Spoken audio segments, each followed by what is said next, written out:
السلام علیکم جی. آج آپ کو ایک ایسا اس وقت مشق خیر سے میں حضور بیٹھے ہوئے بیٹھا ہوں اور آج آپ کو ایک ایسا وظیفہ بتانے جا رہا ہوں جس سے آپ کی تمام مشکلات دور ہو جائیں گی. اور ایک اور خاص بات، اس کے پڑھنے جو اس وظیفہ کو پڑھتا ہے نا، اللہ تعالیٰ اس کی زبان میں ایک خاص تاثیر ڈال دیتے ہیں اور اس کے سخت سے سخت حالات بھی بدل جاتے ہیں. اب یہ وظیفہ کس سورہ کا ہے؟ یہ سورہ نحل کا ہے. اور آپ کو پتا نحل جو ہے وہ ایک شہد کی مکھی کو کہتے ہیں. باقی جتنے بھی چیند پرند ہیں جب وہ کھاتے ہیں تو فضلے کی شکل میں وہ سارا کچھ نکل جاتا ہے، لیکن شہد کی مکھی ایک ایسا یہ جانور ہے یا ایسی ایک مکھی ہے کہ جو اگر کہیں ادھر ادھر سے رس چوستی ہیں تو وہ اس کو شہد کی شکل وہ اختیار کر جاتا ہے. اور اگر آپ اس کو ترجمے سے پڑھیں گے تو اس میں اس مکھی کا ذکر بھی ہے.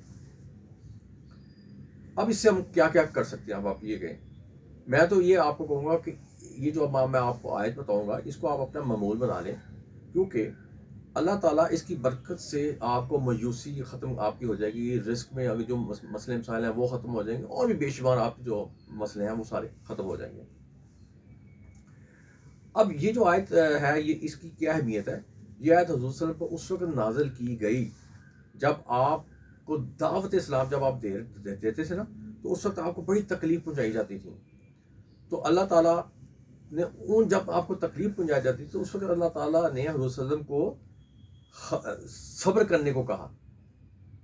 سب سے پہلے صبر کرنے کو کہا.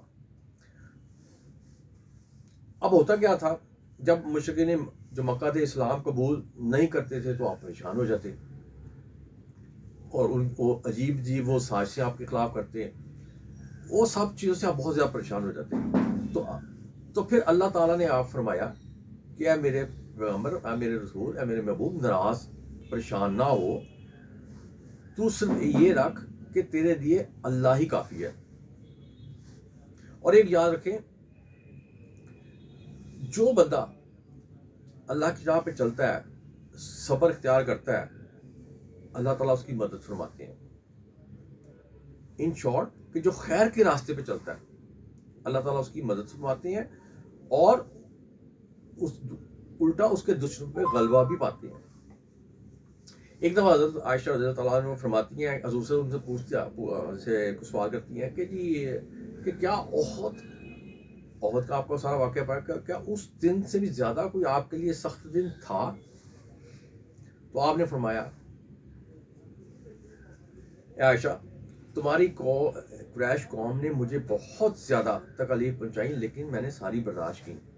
لیکن اگر تم دن پوچھو تو سب سے سخت دن عقبہ کا میرا گزرا جب میں نے رئیس طیف کو تبلیغ کرنے کی کیا اور اس نے منع کر دیا.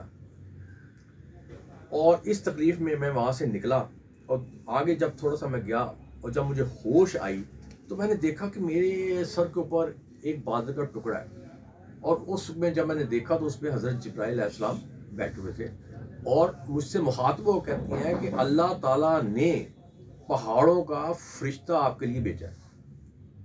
اب تھوڑی دیر بعد وہ فرشتہ حاضر ہوتا ہے اور آپ کو فرماتا ہے کہ اسلام دعا لے کے آپ کو فرماتا ہے کہ جی مجھے اللہ تعالیٰ نے آپ کے پاس بھیجا ہے. اور اگر آپ کہیں کہ میں دو پہاڑوں کو ملا دوں اور یہ سارا کچھ پس جائے گا ان دونوں کے نام، تو آپ نے کہا نہیں، ایسا نہیں کرنا، کیونکہ مجھے امید ہے کہ اس قوم میں سے کوئی نہ کوئی اسلام قبول کرے گا. اور بعد میں ویسے ہی ہوا. اب یہ جو سورہ نحل کی میں بات کروں نا، یہ آپ کو 14ویں پارے میں ملے گی. اور یہ حضور پہ اس وقت میں نے آپ کو بتایا نا، اور اس میں ایک خاص آیت جو حضور پہ اس وقت نازل ہوئی جب آپ بہت ہی زیادہ پریشان اور گمسم رہتے تھے، اور وہ آیت کون سی؟ 127. اب یہ آیت پڑھنے سے آپ کو کیا ملتا ہے؟ ٹھنڈک بھی ملتی ہے، سکون بھی ملتا ہے، اور جتنے آپ کے مسئلے مسائل ہیں سارے حل ہو جاتے ہیں. اب یہ آیت آپ تو حضور صلی اللہ علیہ وسلم پہ نازل ہوئی، لیکن جب یہ قرآن پاک ایک حصہ بن گیا تو اس کی حضور صلی اللہ علیہ وسلم کی ساتھ سے ہم لوگوں کو بھی اس سے فائدہ ہو گیا.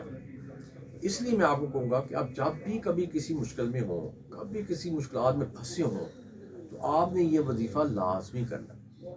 سورہ نحل اگر پوری نہیں پڑھ سکتے تو کم